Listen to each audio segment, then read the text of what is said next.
Okay. Good evening once again, everyone, and I welcome you to another episode on quantitative analysis in linguistics. I hope you're all doing fine.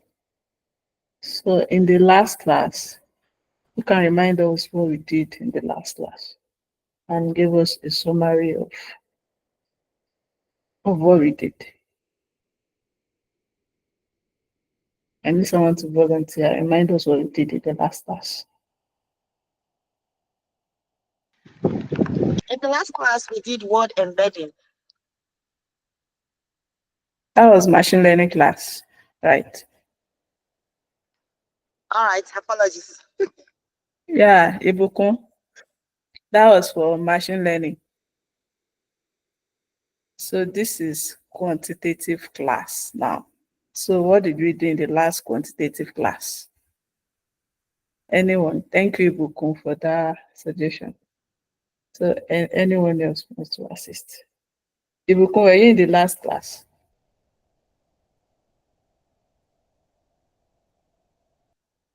No, I was not. I was not. Oh, I see.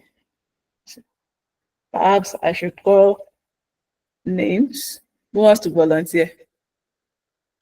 I can't remember very well, but I know we talked about designing surveys, about linguistic surveys. I remember we talked about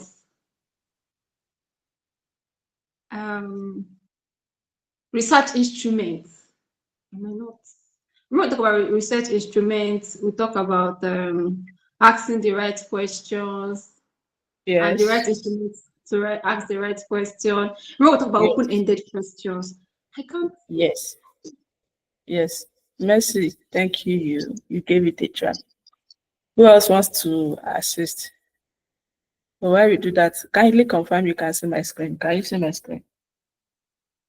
Yes, ma'am. All right. So I'll call Ezejiroya. Are you there? Ezeji. Heritage. Yes, I can see your screen. I'm here. Yes. I'm saying you should summarize what we did in the last class. I am currently in transit to my house. What So did you maybe say? I'll catch up with you guys in another 10 minutes or so. That's fine. So in the last class, we discussed about linguistic experiments and survey. How we conduct a good experiment in linguistic. And it all starts with asking the right questions, identifying the variables you use and your means of collecting the data. What instruments will you be using to collect those data? And what kind of studies do you want to do? Is it experimental or observational based on your research questions or hypothesis or as the case may be? So that was what we did that summarized what we did in the last class. And today we'll be moving on to ethical considerations in linguistic research. So why is this important that we note this? Because in any research you want to carry out, it is important that you consider ethics. Ethics is very, very important to conduct a good research study. And what does this mean is that in ethical considerations, there are principles and the responsibilities that guide you as a researcher to conduct your work in ways that protect the rights of your target population. You protect their information, you protect their dignities as an individual, and then the communities that are involved. And when it comes to linguistic, you protect the communities in languages studies that you are conducting your research on. So with this, and there are many dimensions where ethical risk and responsibilities arise in order to conduct a fair and protected research. The first one we'll be looking at here is the research ethics. So when it comes to research ethics, this has to do with the moral principle that guide how we design our studies. The essence of this is that in the process of designing your research, you get to decide which instrument you're going to use, right? In the last class, we discussed various instruments that are important that you can use to conduct your research. Who can remind us one or two instruments that we mentioned in the last class? Just give an example of an instrument that you can use in linguistic research. Mercy. Questionnaire. Okay. Questionnaire, very good. Questionnaire is a very good instrument that you can use in conducting your research. Mercy, give us one more example.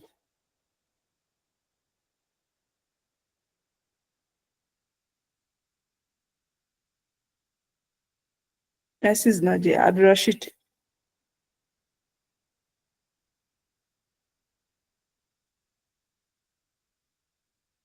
Okay, Ibukun was not in the last class. That is understandable. Where else was in the last class? All right, so only, I'm not sure if Heritage is back, but only Ezejiroya could identify one of the instruments that is used when it comes to I'm linguistics. here. I can hear you, but you might not be able to hear me. That's why I just kept quiet. Okay, I can hear you clearly now, Heritage. Do you want to mention an example? Instruments. We have Yes. questionnaires. Okay. Ezeji already mentioned questionnaire. Yes, and I remember talking about using audio recorders, Yes. When it comes to microphones. phonetics research, yes. Thank you very much, Heritage. So let's move forward. Yeah. All right. I think you So mentioned interviews. the what? Interviews. Interviews. I said maybe Yes. even interview, and one can get data from a focus group discussion. Yes, exactly. Interview is part of it. Thank you very much. That's very good. So let's move Yes, forward. you're welcome. All right. So in the essence of designing your research, you get to decide the instruments. That's the first thing, right? Then you define your target individuals. Who are those people you want to use? Who are those people you want to collect your data from? You ask them questions, right? Now, some of these questions might prompt critical questions like, why are you asking? For example, if you are the one that someone just walk up to you and they said, please, I need you to answer all these questions for me. I need this for this, I need it for that. Just a very blunt explanation. What will you ask? What will you tell the person? We just go ahead and answer the question. The first thing that might come to your mind is, why are you asking me? Why should I tell you? Why do you want to know? You get. So all these questions give way for ethical guidelines or ethical considerations. So ethical considerations require that your research is designed to minimize harm. Yes. And you have to be sensitive to questions that, and then your participants at times might be vulnerable. You have to avoid that as well. It is essential that you address who benefits from this research, what you're asking, who may be harmed if necessary, and is this participation voluntary? Let them know. It's not by force. You explain to them, this is it, this is it. Are you willing to participate or not? That's a fair request, right? So when it comes to collecting and storing your data, the ethics it dictates for you how the participants are informed, how consent is obtained, and how their confidentiality is maintained. You have to let them know that this research, you are guaranteeing total confidentiality. If not, they won't answer your questions. Even if they answer your questions, they won't give you your desired responses that might help your research to achieve the goal it wants to. Do you get that? So researchers must collect their data transparently. And to do all of this, you have to consider ethic. That's research ethics. And when it comes to reporting your results, your report should respect the anonymity of the participants, those that answer the questions. You can't tell, in many cases, in many instances, you can't tell how your findings will be used, maybe now, later, or in the future. Who is going to use that findings? You don't know. It might just be someone later in the future that will quote Ezeji Eto 2025. You said this, you did that, I saw this or that. You can't tell. And for what purpose will they use this research? You can't tell as well. So you have to consider all that. Now, the next one we'll be looking at is the informed consent. This will ensure that your individuals or your participants fully understand what the research is all about and let them voluntarily agree to participate. That way, you get to establish their trust, right? Now, it is also important that you communicate all the procedures. What will they be asked to do? Your collection procedures, information about every task during your data collection. Inform them about every task that they'll be asked to carry it out. They'll be asked to perform, such as interviews, speech. When it comes to researches like, let's use phonetics, for example. One of the instruments you get to use is speech recordings. You have to record your speech to get what you want based on your research question, if that is required. And in that case, you have to tell the participants, at this point, you'll be asked to do this, you'll be asked to do that. And will this help? To help them to understand exactly why they are doing this, what does their involvement entails, and all of that. Do you get that? So by informed consent, you also require that you explain any risk or benefit. Risk might include privacy loss, might be emotional discomfort in some individuals, or social consequences. Example, you can't just walk up to a celebrity and say, okay, I want to conduct a research. I need you to do this, that, this. When you know that this person is a celebrity, the information you collect from that person, it matters, and the person might be sensitive to some of these questions. Never can tell. So you have to explain. This is what it involves. This is what it entails, and all of that.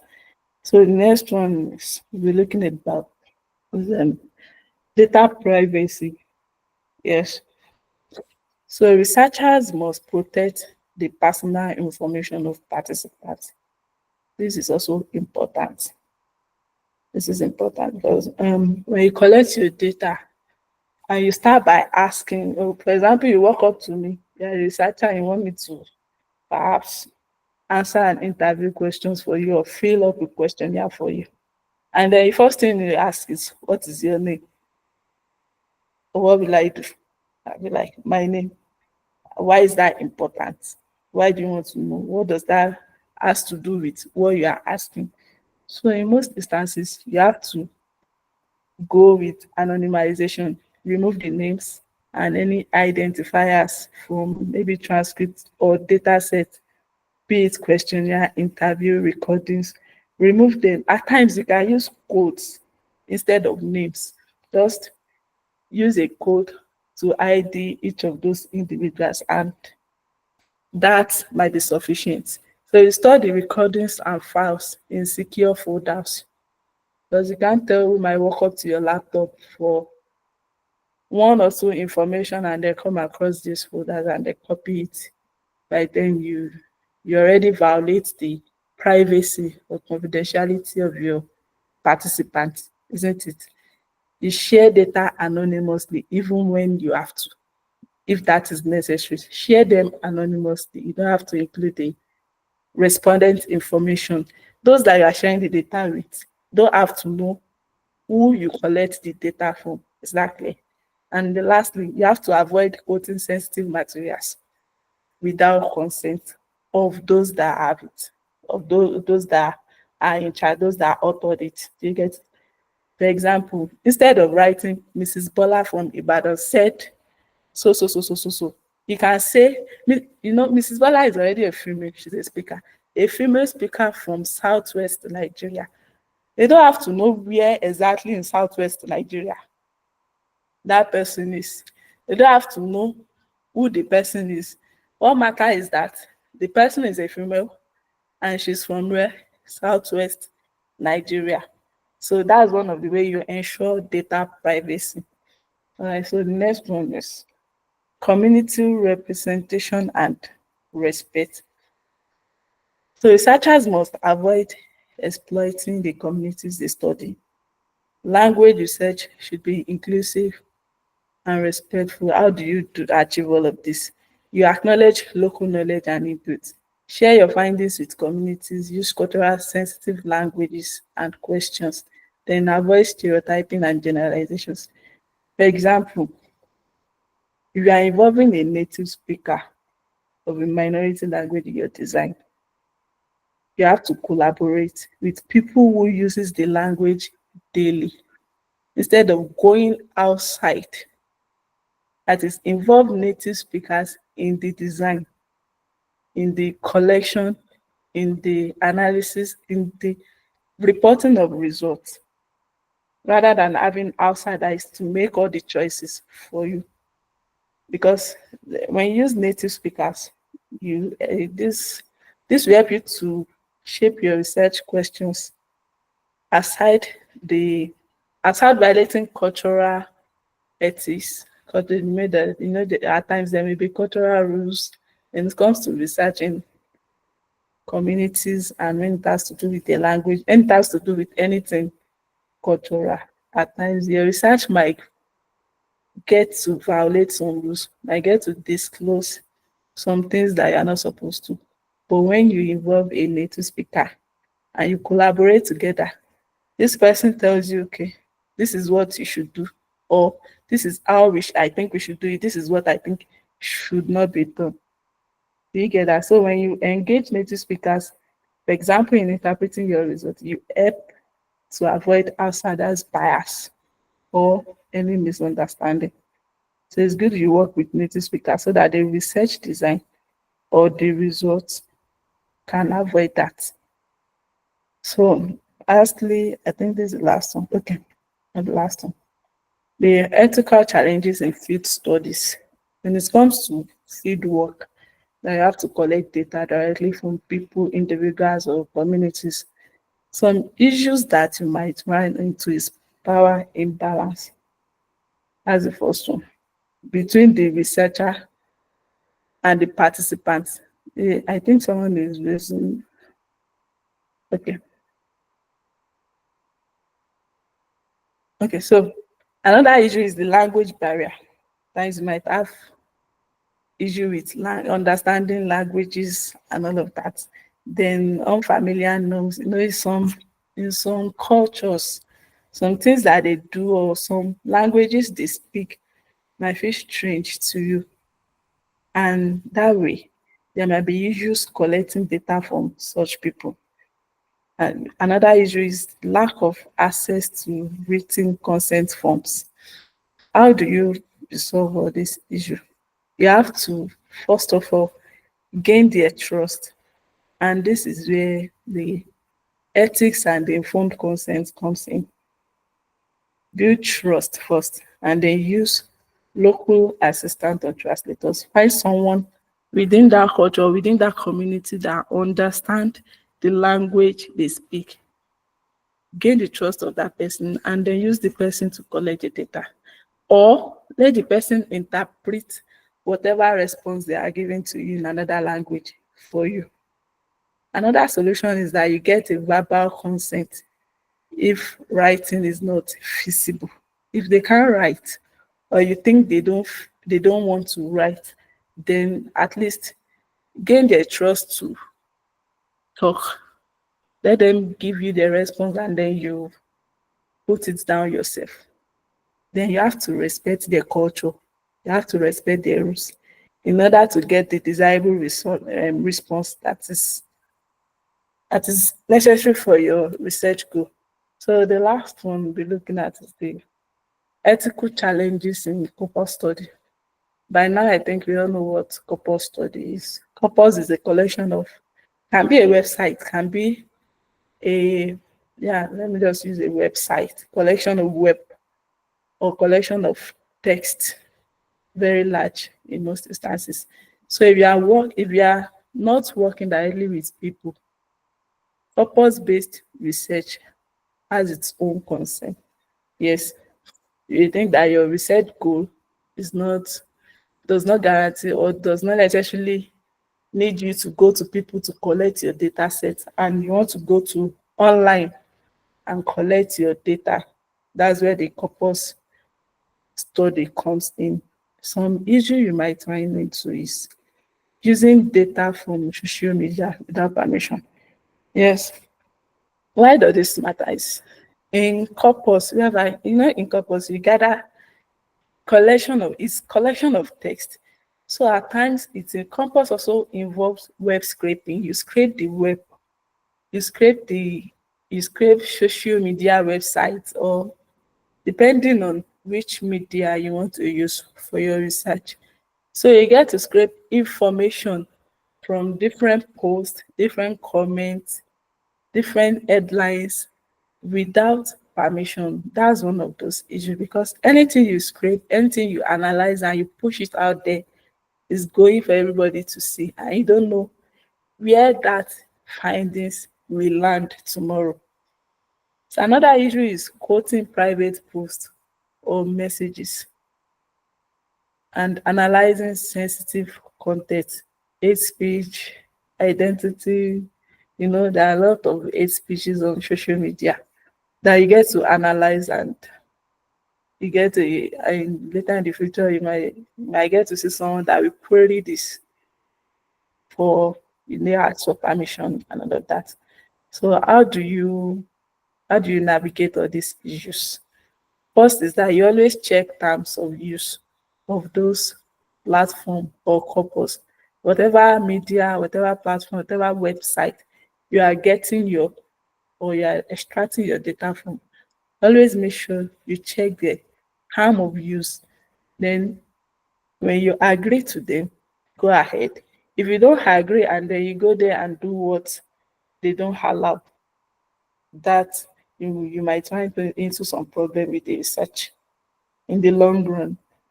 Then another way to navigate this is you avoid reposting the exact content that can identify users.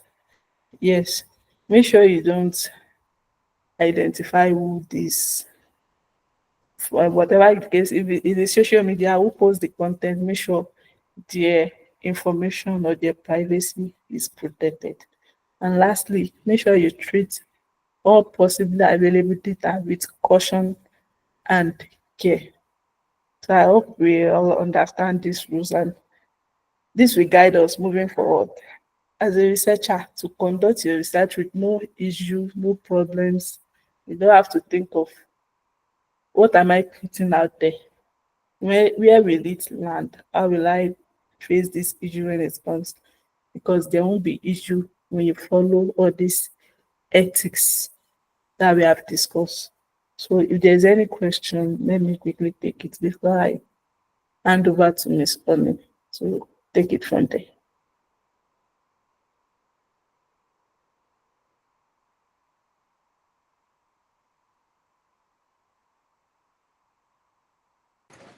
I'm good. All right, thank you, Heritage. So I assume everyone else is good. So thank you. I'll hand over to Miss Oni to take over the class. Miss Oni, are you there? I'm here. Good evening, everyone. Good evening. Okay, so I'll continue the class. I'll be taking the chapter 7 of our course manual. So today I'm going to be taking us on hypothesis testing. Okay.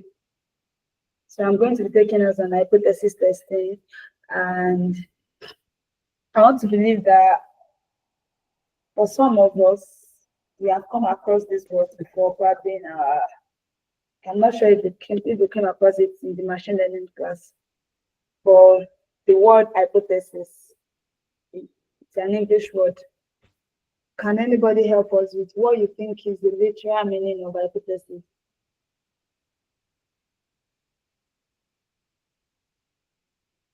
The word hypothesis. I don't want to be the only one talking.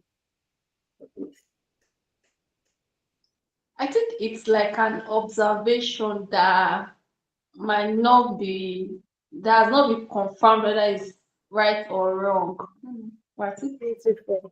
An observation that, yeah, that is not, it has not been experimented. Let me put it that way. Yeah. yes. Okay, I think somebody else is also affirming that. Yes, hypothesis in another word, you can say it's like a guess or a claim that might not have been verified. So that's an hypothesis.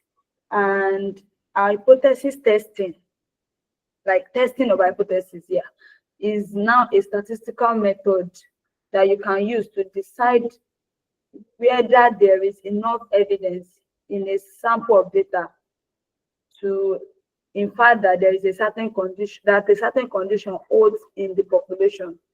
What I'm saying is that when you now talk about the word hypothesis testing, what you are trying to now check is that, okay, oh, in my data set and based on the analysis I have done, do I have enough evidence in this data to say yes, this is true, or no, this is not true? That's what we call hypothesis testing. And we have it here that is a fundamental component of statistical reasoning in linguistic research. It helps researchers determine whether observed effects in language data are likely due to chance or reflect meaningful patterns. Then hypothesis testing allows linguists to assess relationships, compare groups, and validate models. So, for example, an hypothesis can be that male speakers interrupt conversations than female speakers. That can be an hypothesis. Then you will now have to go and collect data to now verify that claim if it's true or not based on your own data. Let me ask, what do you think? Do you think male speakers interrupt conversations more than female speakers do?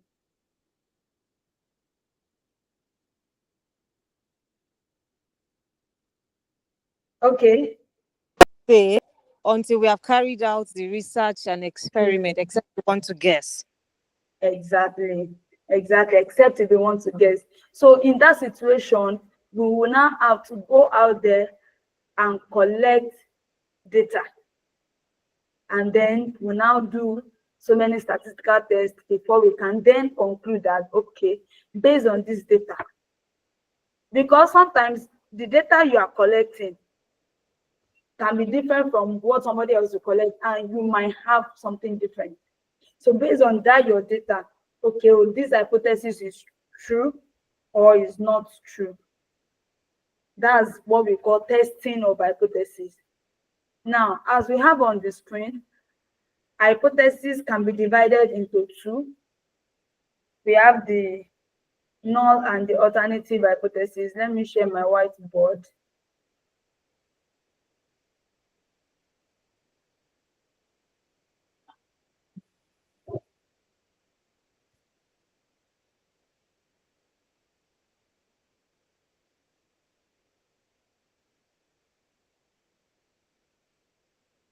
Okay. So, okay. So now we have hypothesis here.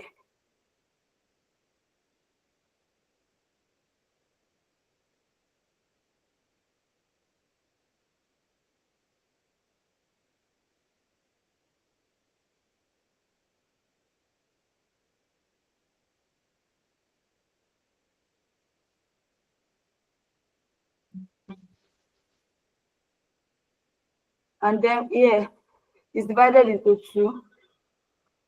We have the null hypothesis.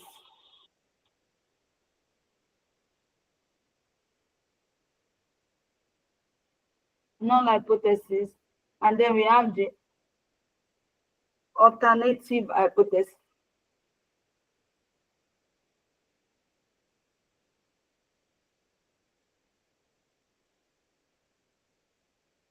The alternative hypothesis.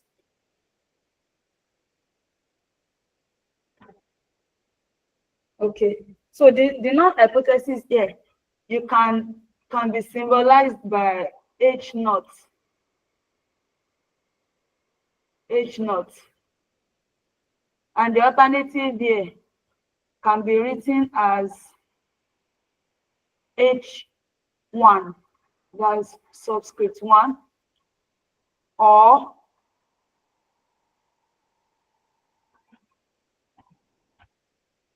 HA, subscript A. So anyone you write is being taken as alternative hypothesis. This alternative hypothesis also have two branches, but we'll come back here. Now let's talk about the null hypothesis. The null hypothesis is an hypothesis of no difference. Is an hypothesis of no difference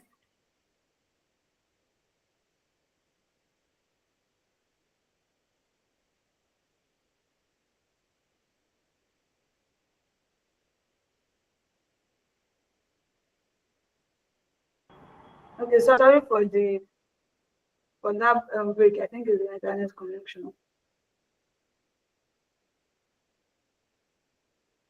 Okay, so null hypothesis is an hypothesis of no difference. I don't know if you heard that, or no effect. So when we are talking about null hypothesis, what we are saying is there is no difference between this and this. Just like I mentioned the other time, the example of an hypothesis that I used.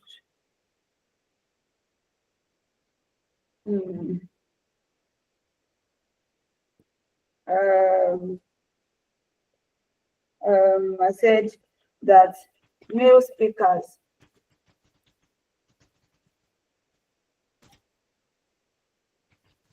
interrupt conversations more than female speakers. Or it doesn't even have to be male speakers, males interrupt conversations more than females. Okay. Okay, so when we are talking about the null hypothesis now, just like I defined, I said null hypothesis is an hypothesis of no difference. It assumes that there is no effect or that there is no difference. So if I want to state the null hypothesis here, I'm going to be saying there is male or female or gender has no effect in the way people interrupt conversation. I don't know if you understand. You are going to be arguing, your null hypothesis is going to be saying that there is no difference or there is no effect. So the way the females interrupt conversation has no difference between with the ways males or females interrupt conversation. That would be your argument when you are stating your null hypothesis. Then your alternative hypothesis will be the other way around. It means you are going to be saying there is a difference. It's like word and opposite. So if your null hypothesis is stating that there is no difference between these two variables, the alternative hypothesis will be saying that there is a difference between these two variables. Now, talking about variable, if I want to put this hypothesis in another way, I can say gender as maybe for null hypothesis, no effects on interruption of conversation. So I can say something like this. In this case, this is my H naught. H naught. And I'm not able to write it to pass it. H naught. Sorry, I can't remember the spelling. Okay, so then if it is H1 or HA, that's the alternative hypothesis. We are going to be saying gender as an effect on the manner of interruption, or something like that.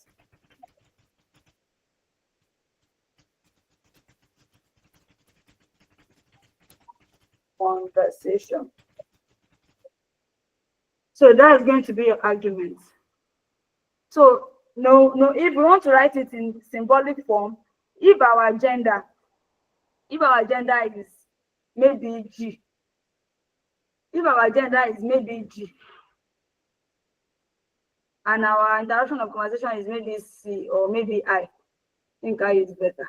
So if I want to write it like in a statistical form, I would say H naught. Then I would say the mu of gender. The mu is like the average or the mean of that particular variable. Mean of gender, maybe G. Yes. Equals. Sorry, the mean of the level of interruption for male. Sorry, it's not going to be gender this time around. It's going to be male or female, anyone that we decide to bring first. Equals the mean of the rate of interruption of the female.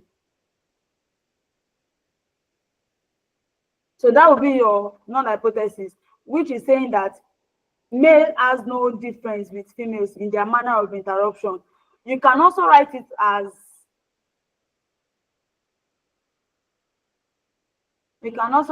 like this.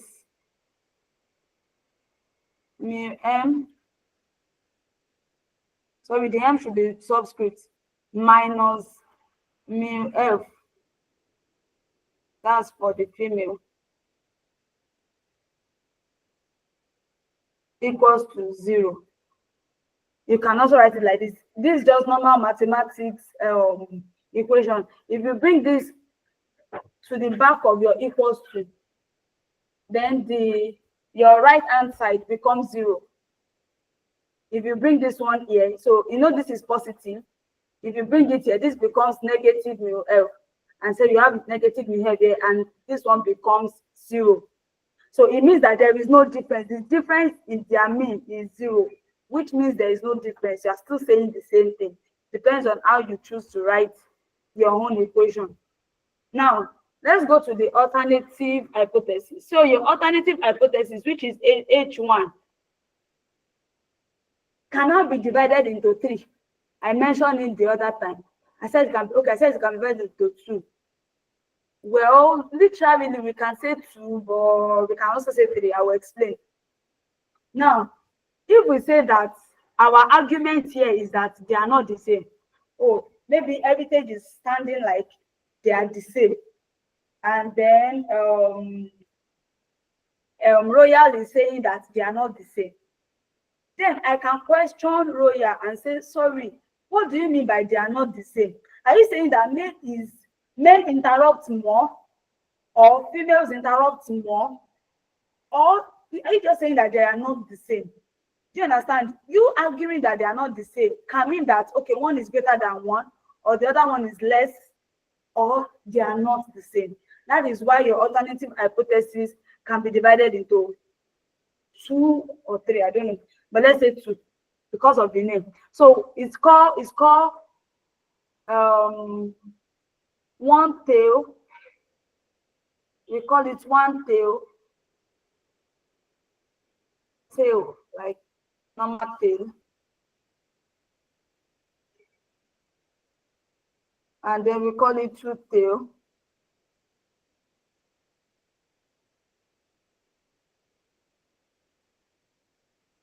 You can also call it You can also call this one tail one directional test. So this is one tail test or two tail test.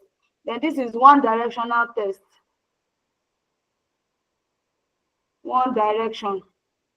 From that word direction, I won't write it completely because this then one direction. Then this can be some books will call it two direction, and some books will call it non-direction.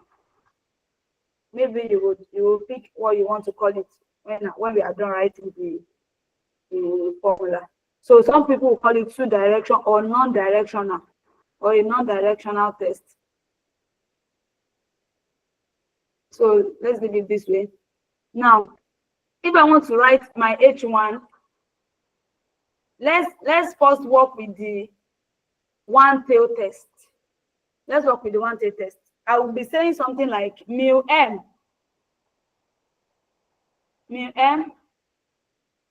is greater than mu f.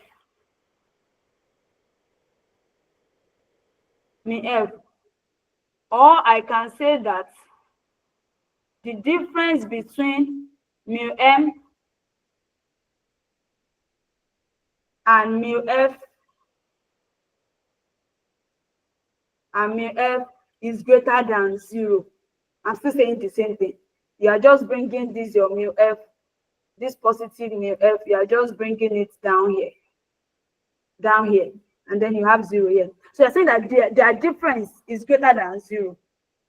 Or the same one tail test or one directional test, you can say it can be that your argument is that your mu m is less than your mu f. Is less than your mu f. Or you can say that the difference between your mu m and your mu f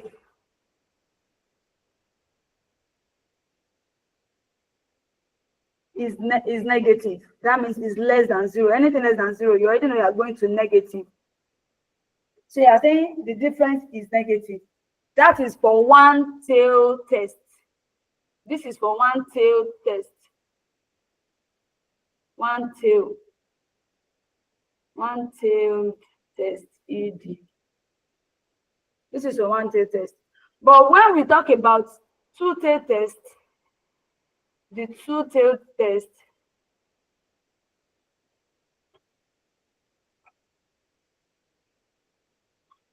you are going to say your alternative hypothesis, that's your H1,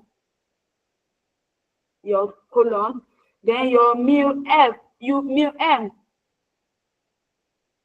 is just not equals to your mu f. Or you can say that your mu m, that the difference between your mu m and your mu f is not equals to 0. So in this way, this is two directional, and then the previous one I showed us is one direction. So you can see that one direction is like 2. It could be greater. You can be claiming that one variable is greater or one is less. But for the second, which is this two directional or non-directional, that's why they call it two direction. It could be going back or it could be going forth. And some will say non-directional because you can't specifically say it's going towards, is increasing or is decreasing. So that's how we come about that name. So I want to believe that by now we now understand these three of our non-hypotheses. So another example of how we can state how our hypothesis can be like is that, okay, let me not use this page again.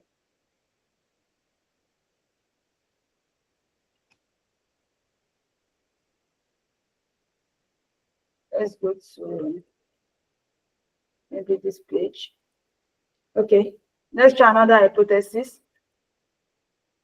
Let's say we say that there is No, that would be our H naught. In fact, I'm not even supposed to. I'm supposed to ask us. There is no difference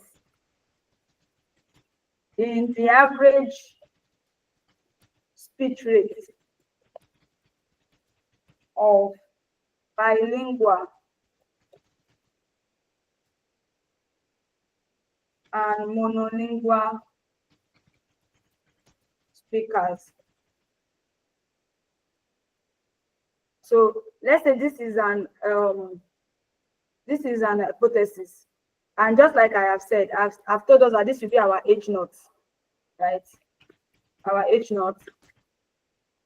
So there is no difference in the average speech rate of bilingual and monolingual speakers. So if I'm to write it this way, who will help me? If I'm to write it in this symbol,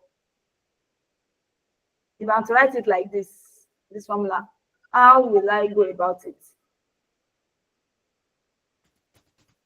If I'm to write it like this.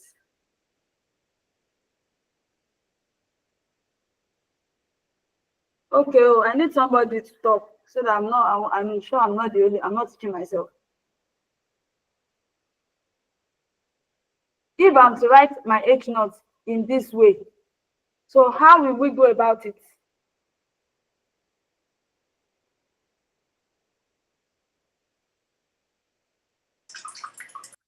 Thank you.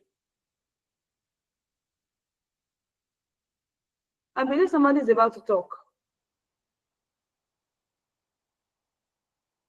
Let me try. Okay.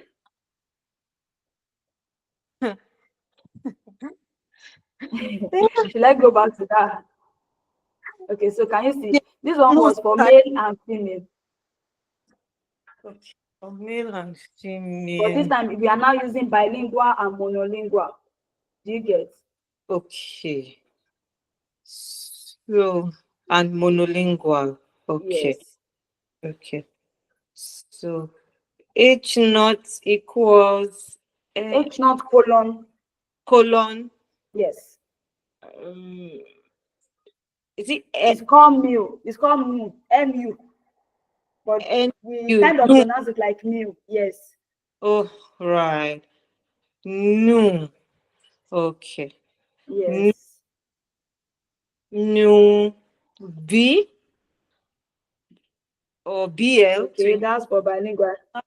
That's the average speech rate of bilingual. That's B. B or BL. Okay. Okay. Greater. Okay, BL. Okay. Yes, BL greater. We are working on null hypothesis. Null. Null hypothesis. Okay, equals. Yes. New. Good. L equals mu L. ML. Good. Or we can also write it in another way. Or what? Or new BL. New BL. When you bring this one to pass over the equals to sign. Yeah. So it become minus. Yes. Okay. Minus new ML. Okay. ML. Okay, which gives us 0. zero. Beautiful. 0. You're very correct. You're very correct. Beautiful. Okay. So can somebody else help us with the alternative? How do we write the alternative?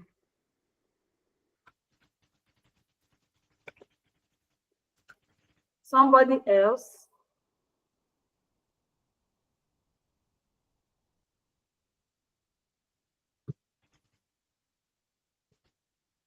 Do I call names?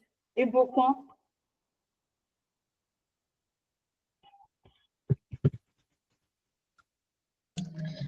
I've not gotten the grip of the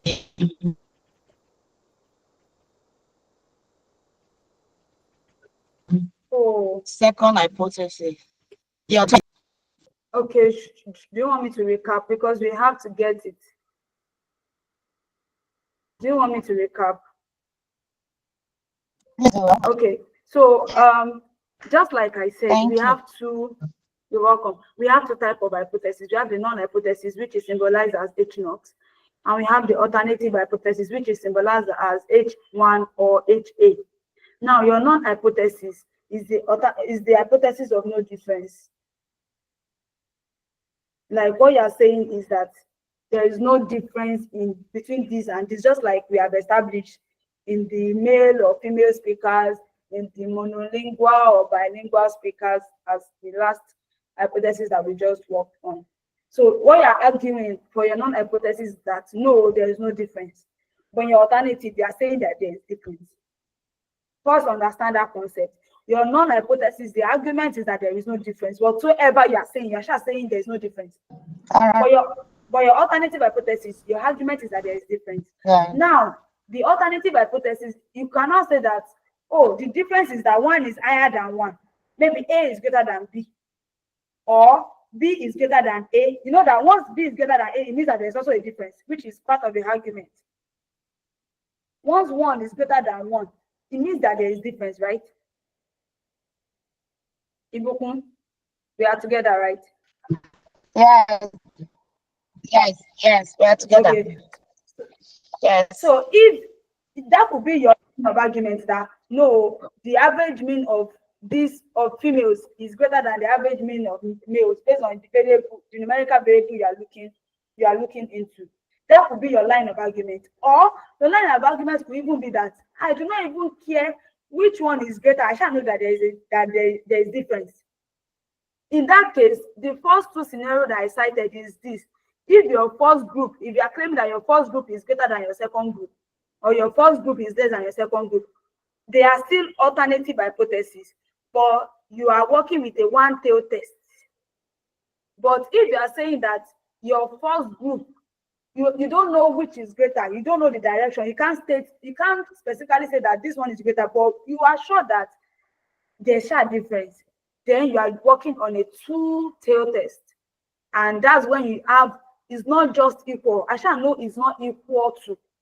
You can't specifically say this is greater or this is less. I don't know if you understand the concept now. Yes, I do. But I'm thinking that wouldn't that cause a confusion in the analysis when you are neither sure that whether what you are measuring, what your focus is?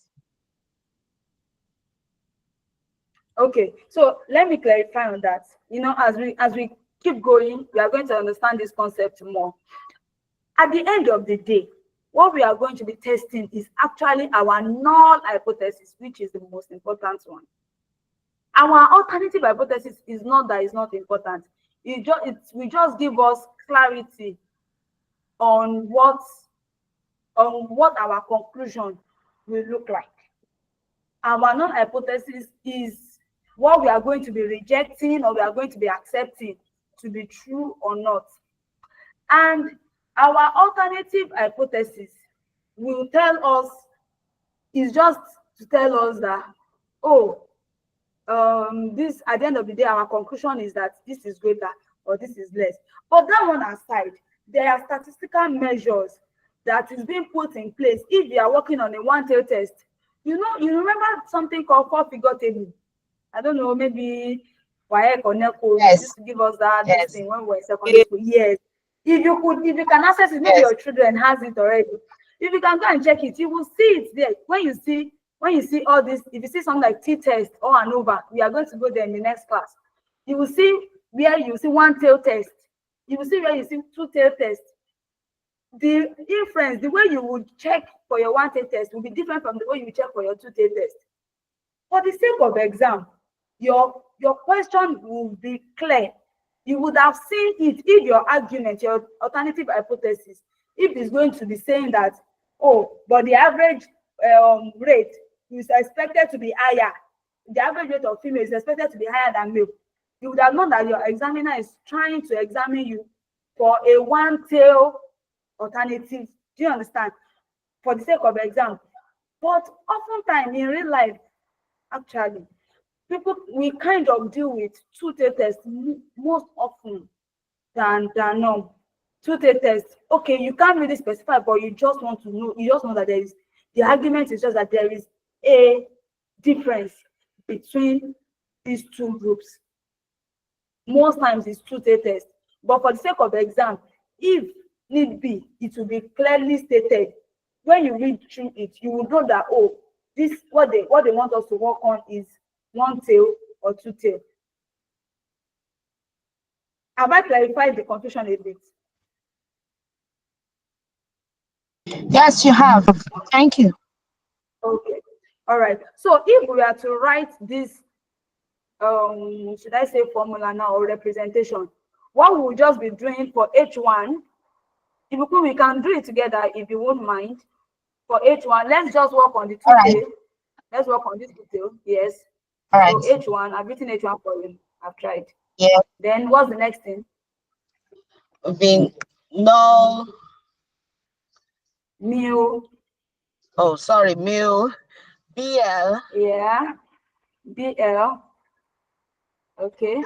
And This equals to not equals to. Not equals to. This yes. is a symbol for not equals to. Yes. Not equals then, to mu ML. Okay.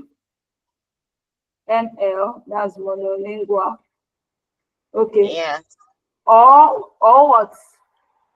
Or mu BL.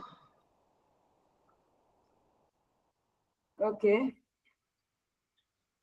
Minus good mu ML equals 0. ML equals 0. equals 0. Beautiful. You are very correct. You are very correct. So I need us to get that one right. So our non-hypothesis H0 is that there is no difference in the average speed. So our alternative hypothesis for a two-stage test is going to be saying that there is a difference in the average speech rate of bilingual versus monolingual speakers. I hope we understand that. Then let's check to our material. Let's go back to our material, because I want us to move to another concept, which is type 1 and type 2 error.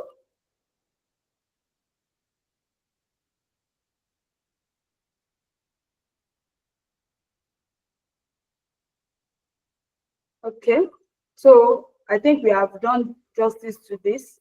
Okay, the example here is that there is no difference in vowel duration between male and female speakers. So you can see that the non-hypothesis here is still arguing that no difference. The no difference or no effect is always showing oftentimes in the H0, yes, the non-hypothesis. And therefore the alternative hypothesis, you can see that there is a difference.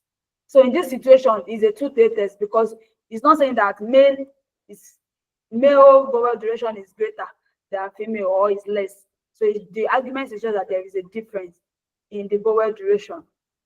Okay, so we'll move to the next concept, which is type 1 and type 2 error. So in hypothesis testing, there is a chance that we can make mistake, and the chances are divided into two. You can only make two kinds of mistake, two kinds of error, and that's type 1 error or type 2 error. Now, the definition is right on the screen. We have that type 1 error is you rejecting your null hypothesis. Remember that I mentioned that your null hypothesis is what we are actually going to test. Is what we are rejecting or what we are accepting. In another word, failing to reject. So a type 1 error is when you're rejecting your null hypothesis when it is actually true. At that time, you are committing a type 1 error. For committing a type 2 error is when you fail to reject the null hypothesis. However, alternative is true, or the null hypothesis is false. Please let's not get it twisted. Let me just summarize it by typing for us. Maybe that would help us to to have an idea of what I'm trying to say. Sorry, my system is on again.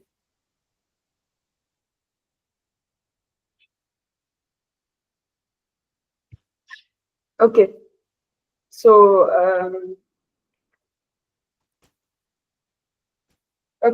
let's say type 1 error. Type 1 error is okay. False positive. That false positive means our H naught is true, but we said no, it's a lie, it's not true. We rejected it. It's like you abandoning a child. You rejected that null hypothesis. You are saying that it is false. However, it's true. You rejected it. That's false positive. That's committing a type 1 error. Let me put it here that you reject H naught when it's true.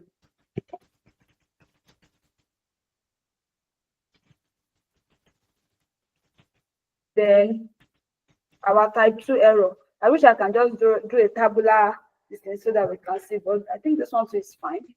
Our type 2 error will now be false negative. It means when our null, let's just stick to our null hypothesis. When our null hypothesis was false, we failed to reject it. It is another error. We were supposed to reject it, but this time around we failed to reject it. In another time, we accepted it when it was false. It's another error, but this time around is a type 2 error. There is a difference. The first one is that it was true in the first place, but we rejected it. The second one is that it was correct, it was right, it was wrong, and we did not reject it, we accepted it. Those are the two kinds of error that you can make in hypothesis testing. So false negative, and that's failing to reject H naught when it is in fact false. It's false.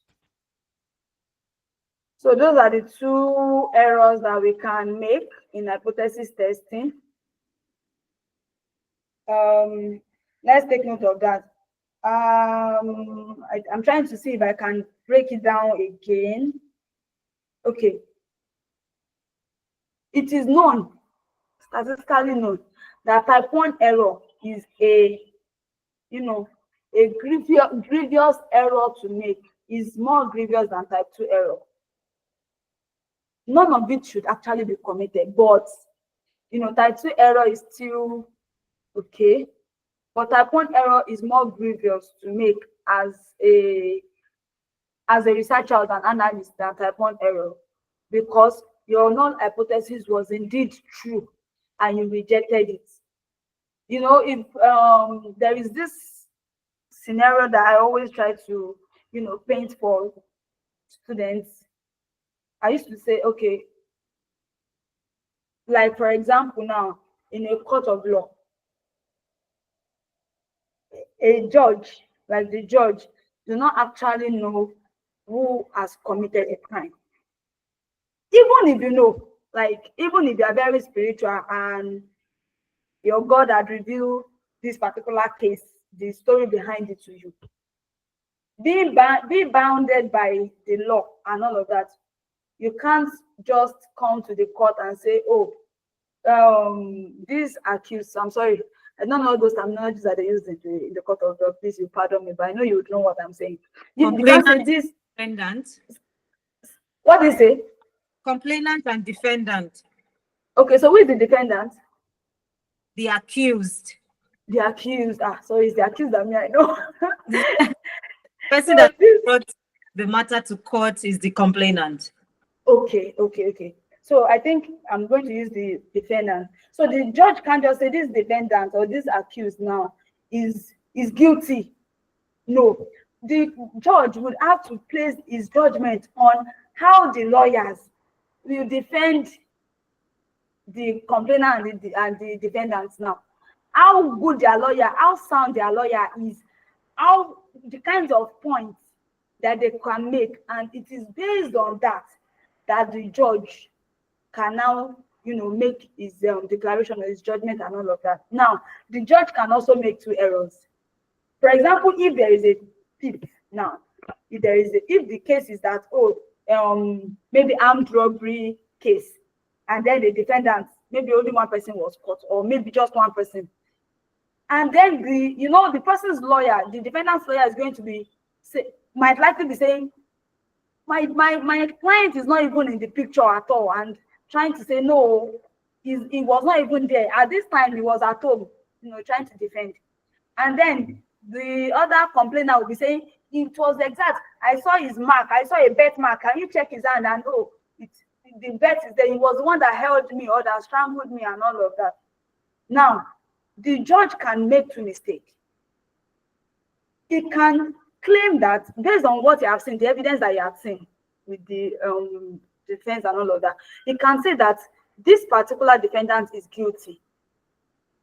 However, the defendant might not be guilty. Do you know?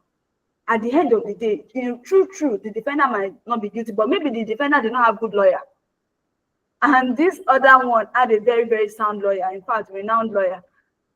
The judge might make a mistake and say that this person is guilty and the person might not be guilty. That's one error. Another error is that the judge can say that this person is not guilty and the person is actually guilty. That's another error.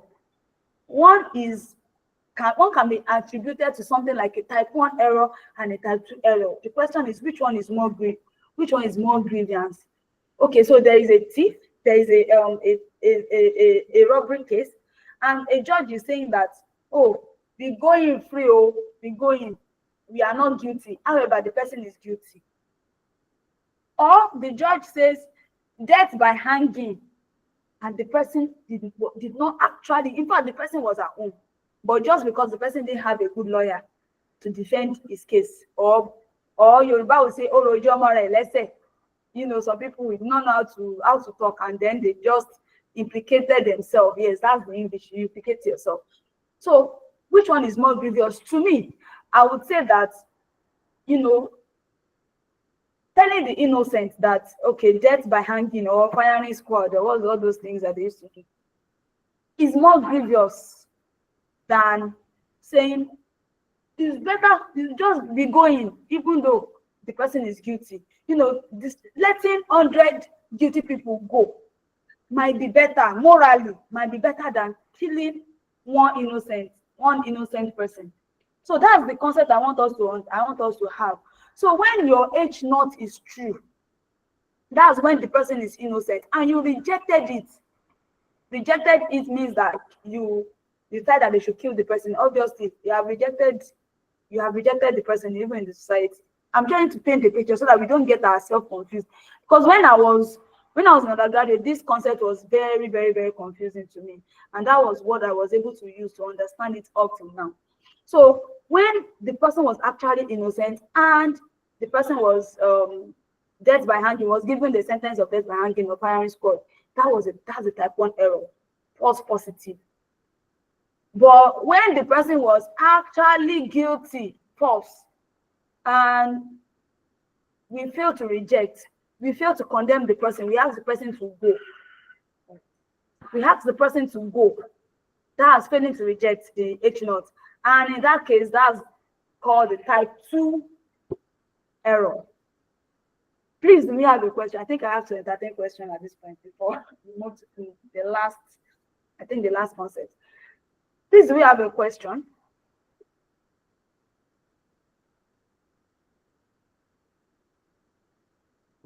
It is the type 2 error for me that is still confusing. Yes. It's confusing you. The type 2 error. Can you tell me? Okay, can you tell me where you got confused?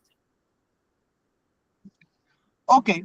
If I could go by your definition, it's a failing to reject the null hypothesis when the alternative is true.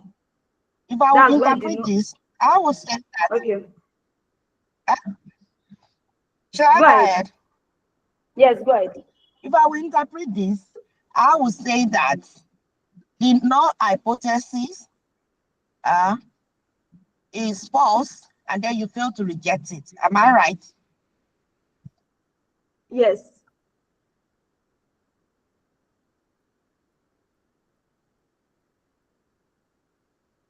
Is that your confusion? Yes, am I right? That's your that confusion, conclusion? Abby? Okay, so yes. Is that conclusion right? Yes, it's right.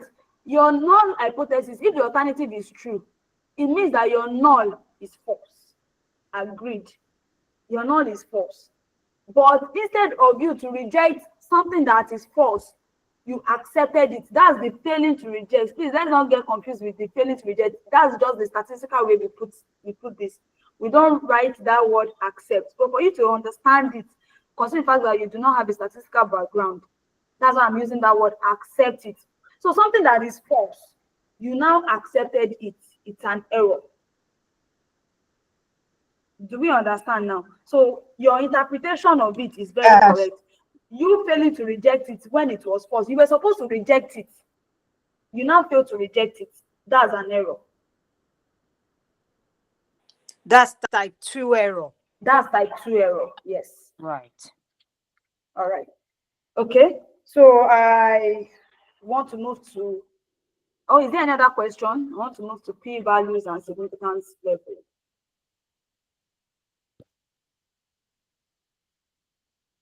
Okay. So now p-values is actually called probability value. And it's like the probability of observing the data if your null hypothesis is true.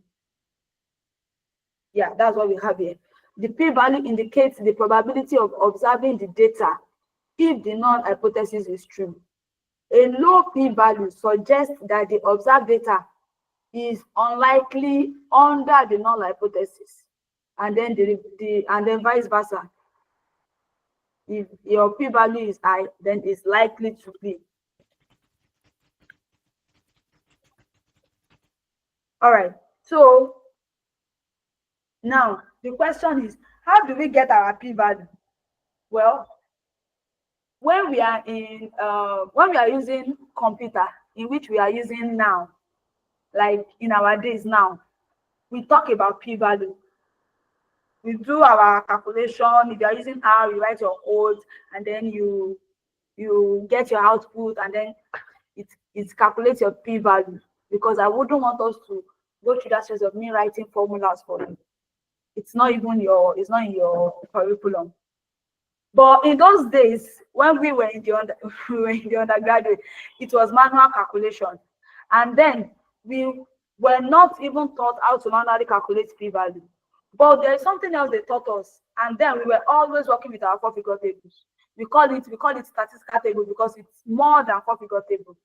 So there is something we call calculated and tabulated. I'm not going to take us through that aspect, but I mentioned the 4-figure table the other time. So in case if you have an opportunity of having 4-figure table, and then you are saying that what we are doing is not, but that's the p-value here, you won't see it in a statistical table. You won't see it. You will see p-value, and that's why we have to go through p-values and significance level. Significance level is also written as alpha. It's also known as alpha value. So naturally, your level of significance is given. The level of significance is defined as the threshold that you set for rejecting your H0. Okay, to what extent, in this my research, to what extent will I now say that my H0 is to be rejected? So that is your level of significance. And most times, it's like a standard value, it's like a standard threshold.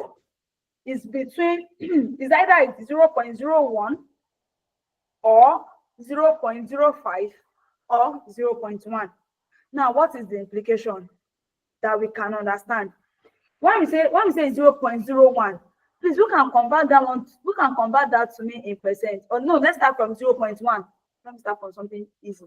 0.1. If you say 0.1 and I want to convert it to percentage, can you please think of how many percent is 0.1 is. 1%? No, 0.1. 0.1 means we are multiplying 0.1 by 100.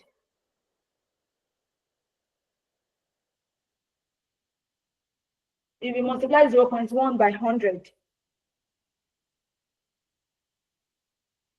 then it is 10. 10, yes. So that's 10%. That's 10%. And if your level of significance, if you set your level of significance to the 10%, it means that you're saying that you have 10% chance of making a type 1 error, of committing a type 1 error. That's what you're saying. And it means that, for example, if you are doing a medical research, I know you're not doing medical research, but so that we can understand the gravity of it. If you are doing a medical research and you are trying to, I don't even know the terms that they use, but you're trying to bring forward a new medication, maybe for a particular treatment, and you want to administer it, you know that for all of those people in those kind of fields, they will have to administer it. It might not be to animals that have almost the same organs as humans do, or they will even test it with humans and all of that. Now, you saying that your work, your level of significance is 10%, it means that, oh, out of 100 people, 10 people might die. Don't forget about dealing with a type 1 error, and it's very, very good. So you're saying something like, out of 100 people, 10 people might die. That's too much for an experimental. For whichever this thing, saying 10 people might die, it means that out of 1,000, 50 people will die. That's what we are saying. So that it happens. Some tests you can use 0.1, but in real life, maybe for exam's sake, but in real life, you hardly come across any analysis that 0.1 is being used to make inference. Now let's go to 0.05. If we go to 0.05, I think I want to share the whiteboard so that we can flow. If we go to 0.05, how many percent is 0.05 going to be? Oh, did I say 50 the other time? It means 100, not 57. Wow. That means 100 if we are dealing with 1,000. 100 people dying. That's bad. Okay, so alpha level, our alpha value is could be 0.1, which is 10%, could be 0.05. Since you are not helping me, I will help myself, which is 5%, and it could be 0.01, which is 1%. So for this now, you are saying that I'm sorry. Go ahead. Honey, sorry, very quickly. Is 0.5 and 0.005 the same thing? No. Okay. Do you want me to show you? Please. Okay, so if you have 0.5 and we have 0.0, let's say 0.05. First of all, 0.5 here is the half of 1. Like if you divide 1 into 2, you have 0.5. This is half. Yes. But this one is very far from 1. How do I know? Multiply this by 10. If you multiply this by 10, in what was that topic? I've forgotten the topic in mathematics. You shift your decimal point by 1, right? Down to the right, since you are multiplying by 10. So you at the end of the day have 5. Have 5. If you multiply this by the same 10 and you shift it by 1, what will you have? You will have 0.05. Your journey is still far.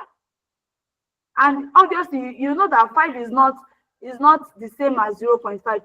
Is bigger than 0.5. So 0.5 is greater than 0.05. 0.05 is also greater than 0.005. The same thing happens to these two here.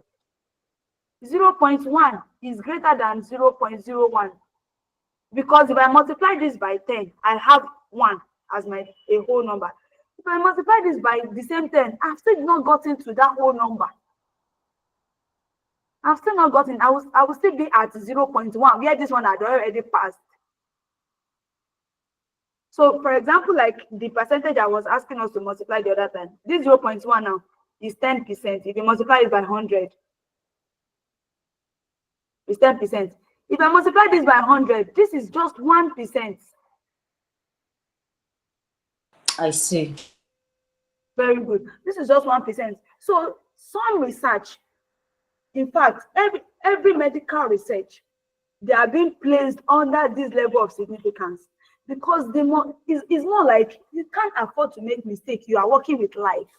Do you understand? So this 1% is like in 100, maybe one person might die. It can affect one person negatively, which is still minimal as compared to 10 people being affected by whatever you say you are bringing to the market. If you are talking about, if you say out of 1,000 samples, with this 1%, 10 people might be affected.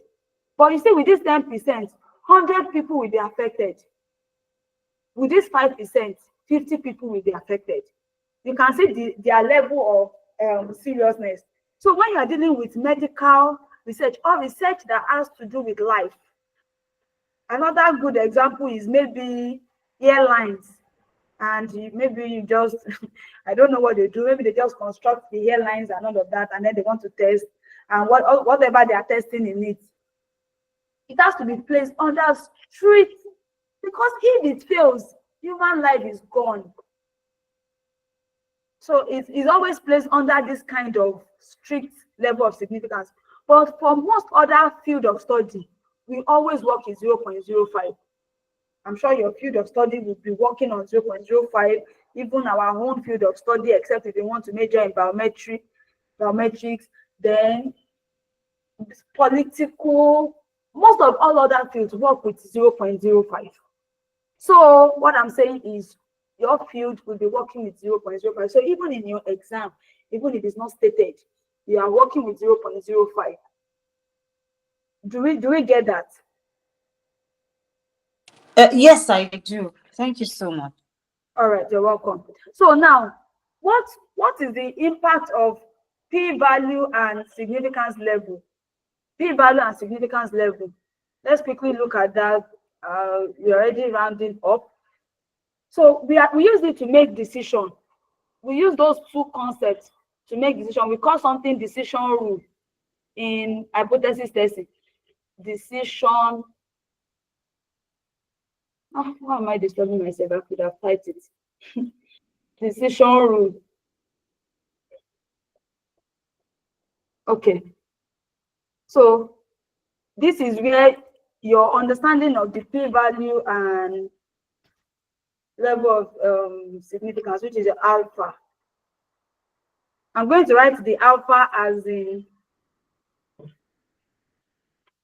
ALPHA, because I can't see any symbol that looks like it here. So for your level of significance, when your p-value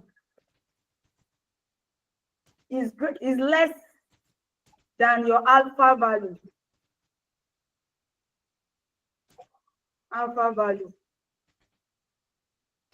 which in your case is most likely to be 0.05, sorry, 0.05.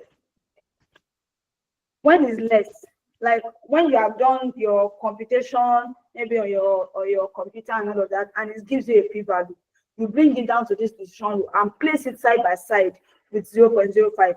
Is it greater or is it less? Now, if it is less, what do we do? If it's less, you will reject your H naught. Reject your H naught. And when you reject your H naught, what are you saying? Don't forget that our H0 is the hypothesis of no difference. You are saying there is no difference between the speech rate of bilingual and monolingual. That's your H0. So when you are rejecting it now, what are you saying? You are saying that there is difference. If you reject the claim that says there is no difference, it means you are accepting the claim that there is difference. So if you are rejecting your H0, it means, I'm trying to type it so that we can follow for those of us that are taking notes. It means that there is a significant difference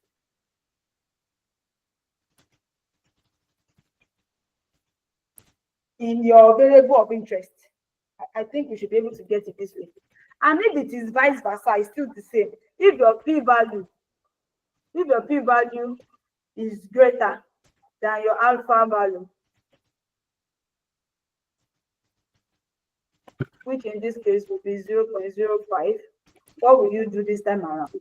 You will fail to reject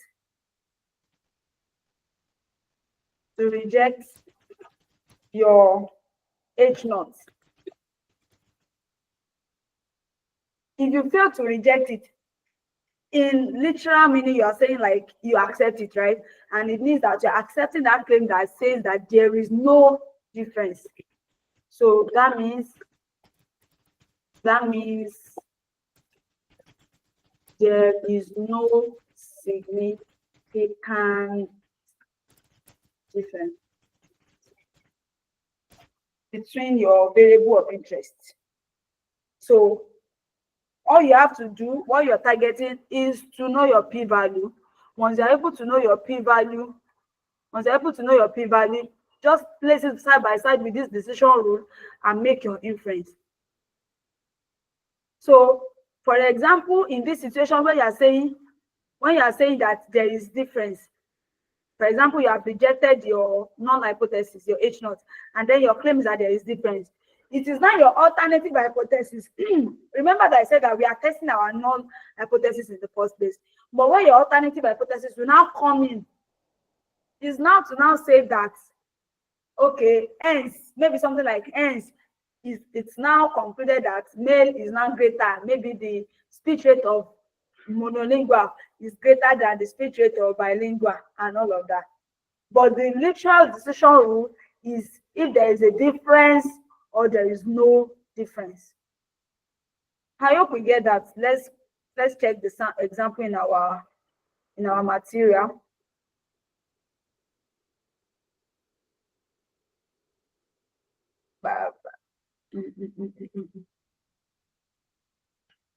Okay. So, example, a p-value of 0.03. Okay. So if our p-value is 0.03, it means that our p-value is less than 0.05. Don't forget the decision rule on our whiteboard. If your p-value is less than your alpha value, you will reject your null hypothesis. And rejecting your null hypothesis is saying that there is a significant difference in whatever you're testing. I hope we understand that. Yes. Very good. So then the last subtopic here is examples in linguistic. Well, it's just different kind of ways your hypothesis can be like. So for example, now the use of you know, or this one like as in all those kind of, is it fillers that you call it now? Okay, we use discourse marker in this manual. So the average use of is the same across group. This is, thank God that we are English people. So you know that what we are saying here is that across the groups, there is no difference in the average use of And in your alternative hypothesis, you say there is difference. You say the average use differs. So that's one kind of hypothesis. Then it's not left to you to go and collect your data. Maybe you would observe people, you ask them to interact with you within 10 minutes, then you count how many they say. Is this person, if your group is gender group now, is this person a male? And within 10 minutes, the person said 10 times. Then the next respondent or the next participant, if the person is a female, then within 10 minutes of interaction, the person only said, one time. Then you keep getting your data. It depends on how you want to collect your data. your data actually. So you do that, then you now test, in which the test is what we are going to be starting with next week. We're going to be checking different statistical tools, to test your hypothesis. So that's one. Another one can be that, okay, there is no difference in vowel duration between groups or between stressed syllable or no stress or something like that. It depends. Another one can be that there is no difference in slang usage among younger population or younger generation versus older generation. Your alternative hypothesis is going to be arguing otherwise, saying that no, young people use more slang than older ones, or young people use less slang than older ones, or young people and older group, they shall do not use it equally. What we don't know is which one is more. So those are the points that we have raised today. Those I've quickly mentioned the three alternative hypotheses that you can have in that one non-hypothesis. So I will quickly treat this exercise 2 with us. I think I should. This exercise 2 with us so that we can interact and we can be sure of the type 1 and type 2 error. Then we'll see, then we'll round it up from there. So it's just 4 points, and it depends on how we can quickly reason and talk together. Then we can end the class even before 6. So what the task is for us to decide if each of the sentence is attributed to a type 1 error or a type 2 error. The first one is concluding that dialects affect pronunciation when it actually does not affect it. It does not affect it, but we concluded that dialect affected it. Is it going to be a type 1 error or a type 2 error? Type 2 error. Can you explain why you think it's type 2 error? Type 2 error is what? Is when our non-hypothesis is false and we accepted it. Yes. So why do you think it's false? Because it's impossible to not have a language and say that a dialect affects pronunciation. It's impossible to not speak that language or dialect. No. And aim or conclude. You're looking at it outside of what we have. I know that you have the understanding of the linguistic part, but look at it here. Concluding that dialect affects pronunciation when it actually does not. Leave if it is true or like what you know. But look at it. The real thing was that it was not supposed to affect it. Right? And that was our H naught. H naught will tell you that it will not affect. Don't forget that H naught is an hypothesis of no difference. Are you getting it? H naught naturally, if we were to first state the H naught, it should have been that dialect does not affect pronunciation. It is our alternative that will be saying it affects naturally. So when it does not, it means that when our H naught was true, because it says when it does not, when dialect does not affect it, really, when dialect does not affect it, it means when our H naught was true. Then we concluded that it affected it. It means we rejected it when H naught was true, which is type 1 error. I know some people will say, let's go to number 2. Let's go to number 2. Failing to detect a difference in reading time that truly exists. Can we reason together? Failing to detect a difference in reading time that truly exists. What do we think? Type 1 or type 2 error?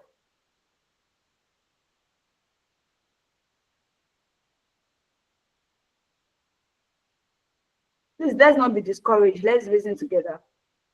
You never can tell. And with this response, type 1 error. Type 1 error. Type 1 error. Can you explain yourself? Because it's the non-hypothesis which is supposed to be true, was What is our classified null as- hypothesis? What will our null hypothesis be here? What will our null hypothesis be? Our null hypothesis will be that there is a difference in reading time. That reading time difference truly exists. Null hypothesis will be that there is no difference. In the definition of null hypothesis is that it is an hypothesis of no difference, regardless of what you are testing. It's saying that no difference. So it's going to be saying that there was no difference in the reading time. Do you get? Am I confusing us? I'm trying to understand it better. Yes. So our null hypothesis, when you see such, first think, what would my null hypothesis be in this situation? Then what is this phrase trying to tell me? Is it telling me that the null hypothesis was true or not? So the first thing is, what is my null hypothesis? My null hypothesis is that there is no difference in the reading time of whichever group that was not mentioned. But this sentence is telling us that there was actually difference. But the researcher failed to detect it. It means that the researcher accepted it. He failed to detect it. That means he failed to reject it. It accepted it when it was false. Because the difference exists, it means that it was our alternative that was true. The difference actually existed, but the person did not detect it. So that was type 2 error. Let's try again. Number 3.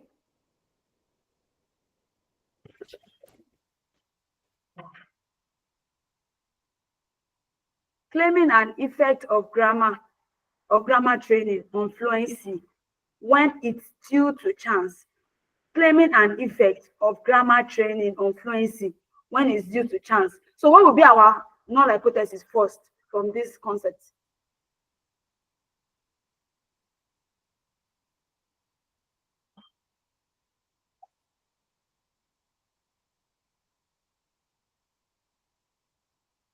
Am I alone? No. Okay, are we confused? What will be our null hypothesis?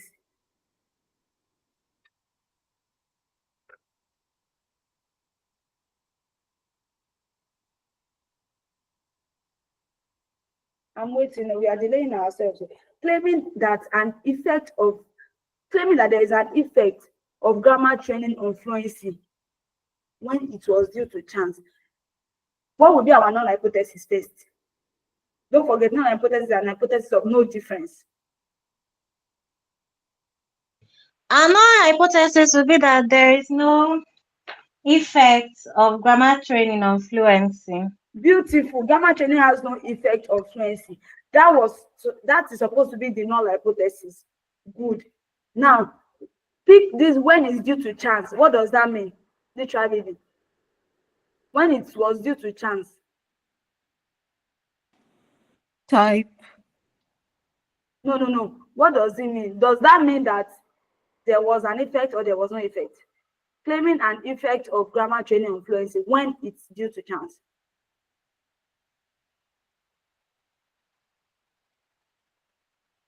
Personally, to me, maybe it's now English.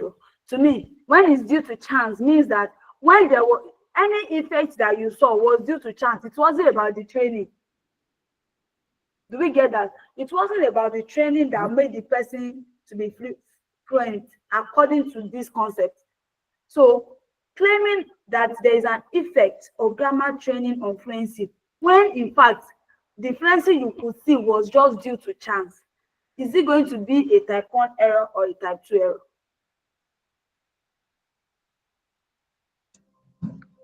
Type 1 error, if we go by what we have learned about the null hypothesis, since there is no Type 1 error. grammar training on fluency. Yes. And then you are claiming that there is.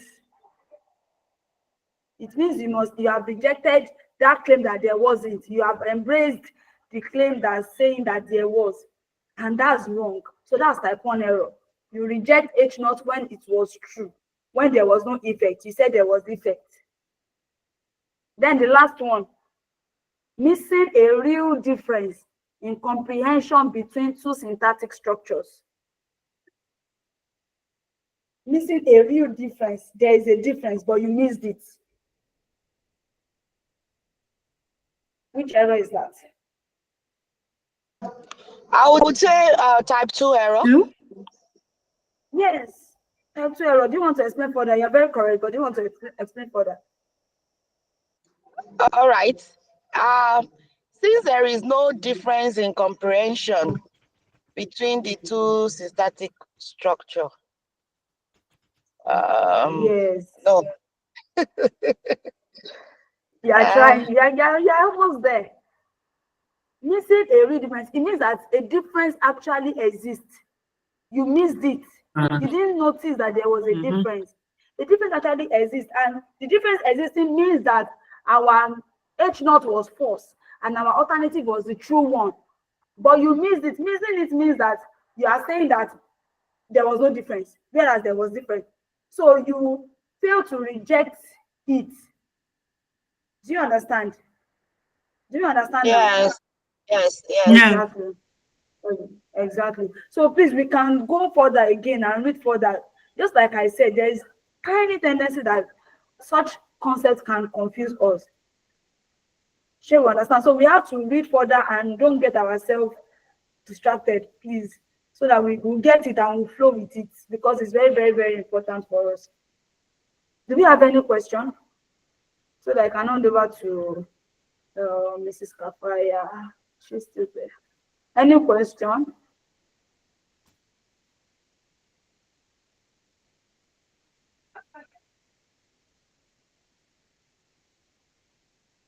Okay, so if there are no questions, Mrs. Kafaya, are you there?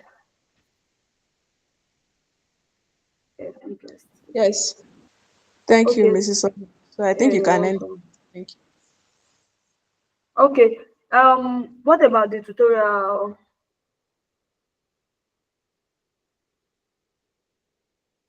Okay, so we received the your this thing about your tutorial time. Okay, but we looked at our schedule and I don't know, we do not have a full class. Should we wait till Thursday when we have a full class? We won't be able to have it tomorrow actually. So should we wait till Thursday when we have a full class? All right, then I think it will be better so that we can have a diverse opinion. Discuss. Yes. So let's wait till Thursday. All right. Thank you very much for today's class. Hello, sorry. We're just 3 here now, and the rest of the class, they're absent, and we've already agreed on Wednesday. So I think maybe we should I'll reach out to the course rep, and then he will let. Yes. Yeah. Okay. Because we're just 3. The 3 of us can just make decisions for yeah, the. that's what we agreed on, that we should wait till Thursday. We have a full class. And then Okay, is it that you people won't be able to make it for the tutorial? No, we won't be able to make it for the tutorial tomorrow. Oh, okay. Sorry about that. We wanted to have a discussion first. Okay, that's fine. All right. So thank you very much for today's class. I really had a nice time with us. I'm sure my colleague also did. So please read the other materials and don't file it up. And see you on Thursday. Okay, thank you so much. Thank you so much. You're welcome. You're welcome. Thank you. Thank you.